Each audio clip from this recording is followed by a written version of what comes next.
Bom dia para todos. Hoje é um prazer a gente estar recebendo aqui o escritor Rodrigo Lacerda e contamos com a presença de alguns professores, entre eles o professor de chapéu, Gustavo, a Regina, de inglês, quem mais está aí?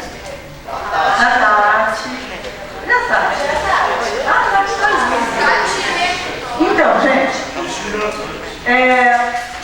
o Rodrigo Lacerda, vocês conhecem pelo livro que acabaram de ler, né, o Hamlet ou Hamlet, e além desse livro ele tem muitas outras publicações.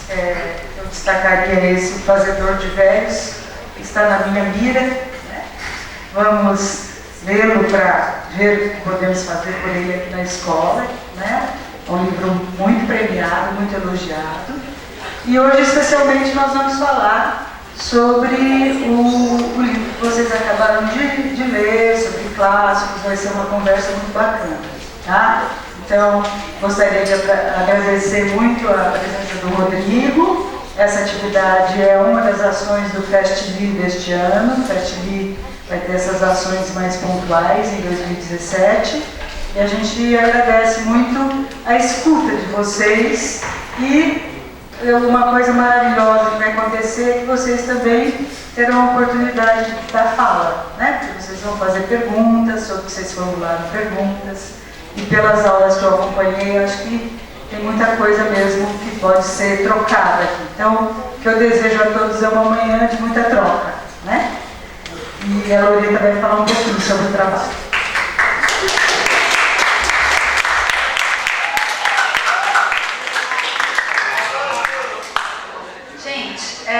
Bom, nós finalizamos ainda hoje as últimas questões, porque sempre surgem, né, questões de última hora sobre a obra, com essa oportunidade maravilhosa de ter o Rodrigo aqui com a gente. Por favor. E vocês enfrentaram essa leitura difícil com a ajuda do nosso querido narrador, amigo, e aqui corporificado, né, no autor. E acho que isso tornou a leitura mais tranquila, a gente pôde conversar melhor sobre a obra. Então agora, peço que vocês realmente não fiquem tímidos, depois quando tiverem a palavra, se sintam à vontade, vocês têm essa oportunidade que é imperdível, tá? Então vamos ouvir e agradecer ao nosso colega aqui, Rodrigo Lacerda. Obrigada. Bom dia a todos. O Shakespeare, quando me perguntam quem são meus escritores preferidos, eu sempre digo três. O primeiro foi o Eça de Queiroz, o português do século XIX, porque eu tinha mais ou menos uns 13, 14 anos quando comecei a ler o livro dele. E vocês acabaram de passar por essa fase da vida, não sei se para vocês foi igual, mas para mim foi o momento mais difícil da minha vida. Eu achava que eu era não apenas a pessoa mais infeliz do mundo, eu achava que eu era a única pessoa infeliz do mundo, que acrescentava um ingrediente de solidão extra, aquela sensação de não saber quem era a minha turma, não ter os amigos que eu queria, as namoradas que eu sonhava, a vida que eu imaginei para mim. Aí o Eça de Queiroz me fez rir desses problemas.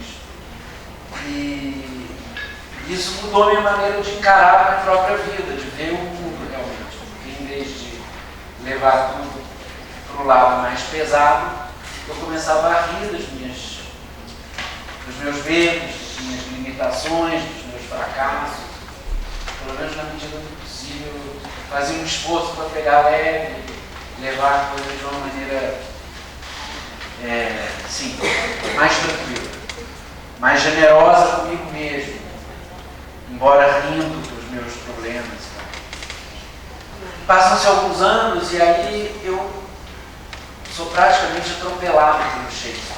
Eu tinha já uns 17 para 18 anos quando eu vi um vídeo de uma peça de teatro filmada que era do Rei Lear, não era nem do Hamlet. E eu tinha, portanto, estava começando a minha vida adulta, né, 17 17, 18 anos, aquele momento que você está assim. Isso mudou um pouco da minha geração para de vocês, mas imagino que vocês sintam isso em alguma medida. Na minha geração, a gente saía de casa mais cedo que as gerações de hoje. Eu, por exemplo, aos 14, 15 anos, eu já ficava imaginando, quando que eu vou conseguir sair da casa dos meus pais, quando que eu vou poder morar sozinho, quando que eu vou... eu sinto que essa aflição diminuiu um pouco. Talvez porque também a vida tenha ficado tão mais complicada, tão mais difícil, que ficou mais difícil sair da casa dos pais tão cedo, né? Eu acabei saindo aos 19 anos, minha filha tem 22 e não dá nenhum sinal de que tem essa pretensão. Então, o Shakespeare foi para mim um autor que falou, olha, não basta rir das suas desgraças.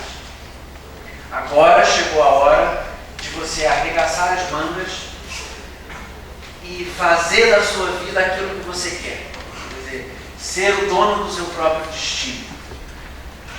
E eu vou em breve explicar por que o Shakespeare faz isso, por que ele tem essa mensagem essencial para todos, que vale para todas as peças dele, para todos os personagens, ou quase todos. E o terceiro escritor que mais me influenciou, o Shakespeare, então, foi uma segunda mudança na minha visão de mundo, né? Além de ser generoso com os meus defeitos, com os defeitos dos outros, e não ser tão severo, conseguir rir dos problemas, o Shakespeare me ensinou a tentar resolver os problemas, pelo menos os meus. E aí depois, muitos anos depois, já aos 33 anos, eu traduzi um livro de um romancista americano chamado William Faulkner. E aí, basicamente, o Faulkner me disse o seguinte, olha, você não é a única pessoa infeliz do mundo, somos todos infelizes. E também, por outro lado, não tem como resolver todos os problemas. Alguma dose de infelicidade você vai ter que aceitar, mas o consolo é que você não está sozinho. Todo mundo está no mesmo barco. E isso foi, digamos, o estágio atual onde eu estou. Ainda não apareceu um outro escritor capaz de acrescentar uma nova etapa nesse meu processo pessoal. Não quer dizer que esses escritores sejam necessariamente os melhores. Foram importantes para mim, né? Mas não quer dizer que a sensibilidade de todo mundo seja igual, que não é, obviamente. Mas por que o Shakespeare tem essa função tão importante, eu acho, numa idade próxima à de vocês, que era mais ou menos a que eu tinha quando eu vi esse vídeo do Rei Lear pela primeira vez? Porque antes, talvez vocês não tenham ouvido falar, mas tem um grande crítico americano chamado Harold Bloom, que ele tem um livro chamado Shakespeare e a Invenção do Homem Moderno. Por que ele diz isso? Por que o Shakespeare teria inventado esse homem moderno que somos nós? E não é difícil de entender por quê. Porque o teatro medieval, anterior ao Shakespeare, na Inglaterra, não só na Inglaterra, mas na Península Ibérica, você vai ver o teatro do Camões, do Gil Vicente, de um Calderón de la Barca, dos grandes renascentistas. Era um teatro em que os valores, digamos assim, do indivíduo não estavam colocados. Então, vou dar um exemplo prático, concreto. Nas peças inglesas, no período medieval, os personagens não tinham um nome. Então você tinha um personagem, todos os dramaturgos usavam o mesmo personagem. E eles se chamavam o Everyman, ou seja, o homem comum. Ele era o Zé Ninguém, o João sem nome, digamos assim. E o Zé Ninguém entrava no palco e vinha a encarnação da maldade, ou da ganância. E falava, olha, o Zé Ninguém vai passar uma carruagem aí e tem um cofre cheio de ouro dentro dessa carruagem. Por que você não rouba esse cofre para você? Você vai poder ser rico, você vai poder morar em Londres, você vai poder, sua família vai poder viver muito melhor. E aí o Zé Ninguém fala, boa ideia, e começa os preparativos para o assalto. Enquanto ele está se preparando para o assalto, vem a encarnação da bondade. E fala: Zé Ninguém, esse cofre de ouro que você está se preparando para roubar é para o orfanato, essa cidade aqui vizinha. Os pobres órfãos vão ficar sem um centavo, não tem o que comer, o que vestir. Você não pode fazer isso com eles. Então, o que você tem nessa cena essencial? Você tem um indivíduo que não tem consciência própria, de certo modo. Ele é um território de batalha de forças externas a ele. Quer dizer, os sentimentos são plantados dentro dele por instâncias superiores. Não são sentimentos que brotam de dentro dele. Eles são soprados por essas encarnações do vício, da maldade, da gentileza, da generosidade, dependendo da situação. Então, é como se o homem fosse uma página em branco e os vícios e as virtudes, forças que disputassem o domínio desse personagem. Bom, o que o Shakespeare, não só ele, os escritores da geração dele, fazem é levar todos esses sentimentos, por mais contraditórios, para dentro dos personagens. Então, o mesmo personagem ele é bondoso e ganancioso espontaneamente, dependendo da situação, dependendo de em relação a quem ele vai atuar. Então, essa digamos, jogar para dentro do personagem todos esses sentimentos é, de certa forma, o que a gente entende como a invenção do homem moderno. Não é à toa que 200 anos depois, ou quase 300, o Freud vai, ao escrever, vai escrever sobre o Hamlet, por exemplo, vai falar do Shakespeare como vai falar do Rei Lear, vai falar do Otelo, porque ele percebe que tem ali forças, não exatamente um inconsciente, como o Freud imaginava, mas forças dentro dele próprio que o homem não controla. Então, o ciúme do Otelo, que quando um soldado diz que a mulher o traiu, vai lá e mata a Desdémona, a própria esposa, é uma força que ele não controla e ele depois imediatamente se arrepende do assassinato. O Hamlet, em vários momentos, depois a gente pode detalhar isso, mas ele faz coisas das quais ele se arrepende. Quando ele briga com Laertes, por exemplo, no final, ele vai e pede desculpas antes, tentando evitar um duelo decisivo no fim. O Hamlet faz um gesto, mostrando: olha, eu perdi a cabeça. Aliás, o Hamlet é um cara muito, digamos assim, uma figurinha difícil. Ele é meio instável. Então ele tem rompantes de fúria, de indignação e tal, e depois ele, quando esfria a cabeça, ele percebe que ele exagerou. Então, essas contradições internas, os personagens antes não tinham. E hoje, para nós é tão claro o quanto que nós temos sentimentos contraditórios dentro de nós, o quanto que, e não só sentimentos contraditórios, mas o quanto que não há bem e mal puro, o quanto que certas situações nos colocam diante de opções que são igualmente boas e más, dependendo do ponto de vista. Quer dizer, o mundo é muito mais complicado do que uma encarnação da ganância e uma encarnação da bondade. O mundo, uma das peças do Shakespeare, o Macbeth, o personagem está andando a cavalo e aparecem 3 bruxas e dizem que ele vai virar rei. Mas ele não é da família real, ele a princípio não é herdeiro do trono. Então, para ele virar rei, alguma coisa muito grave teria que acontecer. E ele uma hora pergunta para o amigo: será possível que o diabo fale a verdade? Quer dizer, será que essas bruxas estão me falando uma coisa que de fato vai acontecer? Ou elas estão me conduzindo a fazer alguma coisa que produza esse efeito? Eu subi ao trono.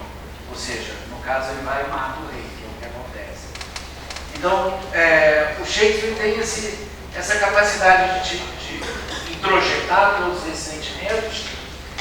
E aí a pergunta que se coloca para todo mundo para todos nós, como canalizar os seus sentimentos ruins para o bem. Quer dizer, como, mesmo sabendo que você é uma pessoa cheia de fraquezas e vícios, ciúme, ganância, inveja, ambição, mesmo sabendo que todos esses sentimentos existem dentro de nós, são naturais, inevitáveis, como domá-los e, pelo menos predominantemente, fazer o bem. Esse é o dilema do Shakespeare. E é um bom dilema para você ter quando você tem 18 anos. Porque é um dilema de alguém que precisa dar um rumo para a própria vida.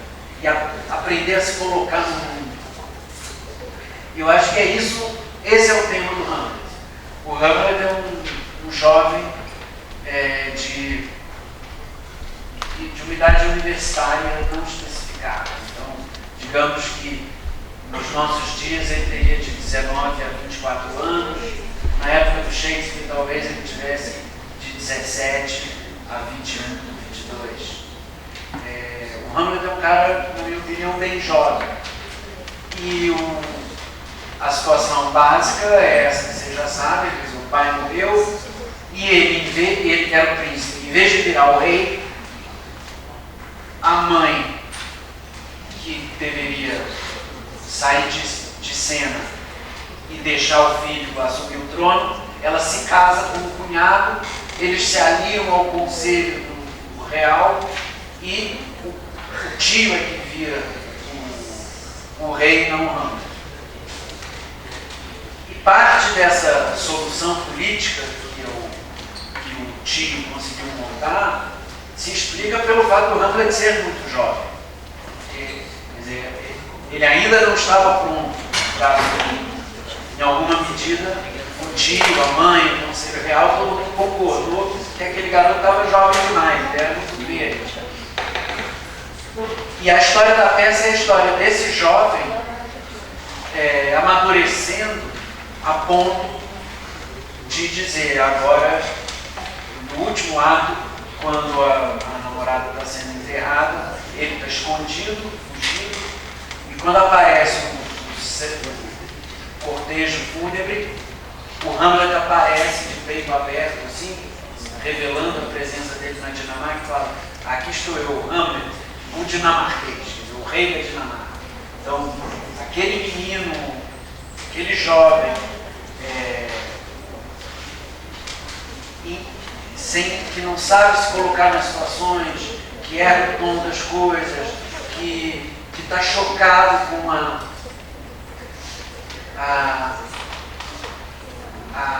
maquiavelismo do tio, com a sexualidade da própria mãe, que ainda acredita em valores absolutos, a gente vai falar disso. Esse menino, ao longo da peça, ele se torna um cara adulto, maduro. Quer dizer, ele não se acha mais o detentor do monopólio da bondade. Ele sabe que ele também já fez mal às pessoas. Ele sabe que, às vezes, fazendo coisas que você acha boas, você provoca consequências ruins. E, às vezes, fazendo coisas dolorosas para os outros, você, às vezes, provoca consequências boas. E que é um elemento fundamental para qualquer pessoa que quer governar um país. Você não pode só querer agradar. Então, o Hamlet vive esses dilemas ao longo da peça e, no fundo, não fosse o fato de que ele morre, ele estaria pronto para assumir o trono. Então, você tem no primeiro ato uma cena em que o tio está fazendo o primeiro discurso como rei para a corte. Terminado o discurso, a mãe e o tio pedem ao Hamlet que não volte para a faculdade, que fique lá na corte, debaixo dos olhos deles. Eles sabem desde o início que o Hamlet é um candidato ao trono, é um pretendente, pode ameaçar aquele novo arranjo político que eles fizeram, então eles preferem ter o Hamlet por perto, para controlar aquela, não sei se todo mundo aqui já viu o Poderoso Chefão, mas aquela frase famosa do Corleone, tem os seus amigos perto e os seus inimigos mais perto ainda. Isso é uma coisa que é tipicamente shakespeariana, essa frase. E o tio do Hamlet faz exatamente isso, conservando ele por perto, para vigiar o inimigo de perto. E a mãe então pergunta para ele: poxa, mas está todo mundo aqui feliz com o nosso casamento e tal, só você ainda está de luto por causa da morte do seu pai. Por que isso parece uma coisa tão especial para você? E o Hamlet fala: parece não parece. Eu não conheço as aparências. E aí, 3 atos depois, esse mesmo jovem fala: eu não conheço as aparências. E ele diz: nada é bom ou mal. O nosso juízo é que determina, é que faz essas avaliações. Então, nada é bom ou mal na essência. Tudo depende do nosso ponto de vista. Bom, há uma distância grande entre essas duas frases, entre essa pessoa que não conhece as aparências e essa pessoa que relativizou tudo. Não existe bom ou mal mais para ele. Então, é um processo doloroso que esse jovem sofre, um pouco de água amassou, várias as outras pessoas sofrerem também, perde a namorada, perde a confiança na mãe, perde, enfim, o mundo ideal que ele imaginava quando ele era criança, quando ele era adolescente, e ganha, em compensação, uma outra visão de mundo, muito mais complexa, muito mais profunda, mas, por outro lado, muito mais real, muito mais humana. Esse é, digamos, o eixo da peça. E eu, quando escrevi o livro, eu achei que sempre me convidavam para fazer